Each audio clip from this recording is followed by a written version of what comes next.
Bonjour et bienvenue à toi dans ce nouveau cours de grand système juridique comparé. Aujourd'hui, je te propose un cours spécial droit italien. Pour ce faire, je te propose le plan suivant. Nous verrons dans un premier temps l'histoire et la codification du droit italien, puis les grandes spécificités juridictionnelles du droit italien. Tu es prêt? Alors c'est parti. Tout d'abord, l'histoire et la codification du droit italien. Il faut que tu saches que l'Italie a réellement profité d'un essor économique et culturel pour redécouvrir le droit romain au XIIe siècle jusqu'au XVIe siècle.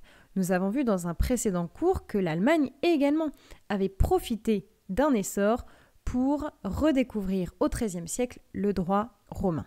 Donc l'Italie compte des grandes universités. Tu peux noter notamment Bologne, qui accueillera Bastrol, un grand juriste. Ces grandes universités, qui sont donc très prestigieuses, permettent à l'Italie d'avoir une réelle crédibilité, notamment au niveau européen.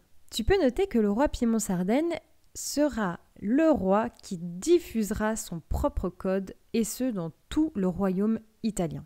Le code pénal, notamment en 1889, aura un énorme rayonnement européen, mais ira également rayonner sur les territoires américains, en Amérique latine, mais également en Turquie. En effet, le code pénal italien a été forgé par de très grands juristes. Tu peux noter que jusqu'au XIXe siècle, l'Italie sera réellement sous l'influence du droit français, comme beaucoup d'États européens.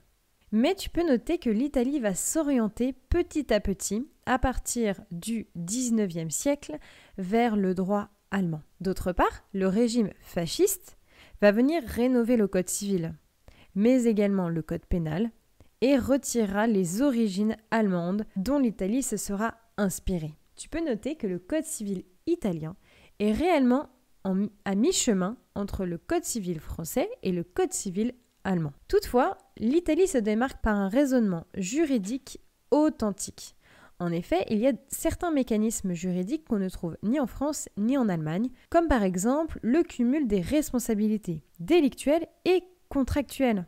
Après la Seconde Guerre mondiale, le Code civil italien est réformé en entier, et ça en 1947. D'autre part, en 1975, tu peux noter qu'il y a un nouveau code pénal qui est publié et un code de procédure pénale qui est également adopté en Italie. La particularité du système italien. Tout d'abord, les juridictions ordinaires. On a deux ordres de juridiction. Tu peux noter qu'en Italie, il n'y a aucun tribunal des conflits pour répartir les litiges.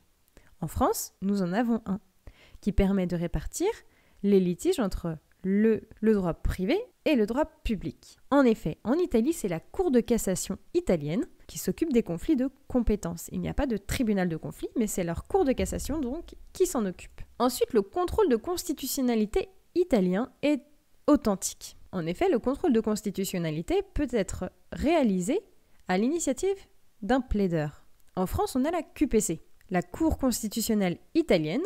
C'est elle qui a le rôle de contrôler le contrôle de constitutionnalité. En France également, nous avons ce contrôle. Toutefois, la Cour constitutionnelle italienne peut être qualifiée d'assez audacieuse. En effet, celle-ci admet l'application directe des droits de l'homme dans les relations privées.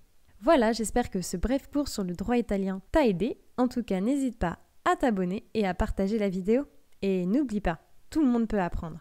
À bientôt!